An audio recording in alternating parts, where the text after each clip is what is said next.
சண்முகர் இருக்கார்.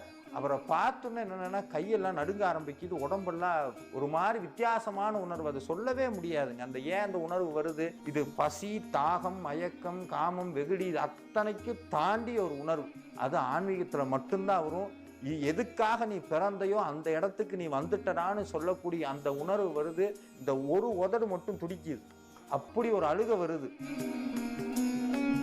யாரை பார்க்கணுங்கிறதுக்காக இத்தனை ஜென்மமா தவம் இருந்தமோ அவரை நேருக்கு நேர் நான் பார்த்துட்டேங்கிற அந்த உணர்வுல மனுஷனுக்கு மிகப்பெரிய சந்தோஷம் எதுன்னா,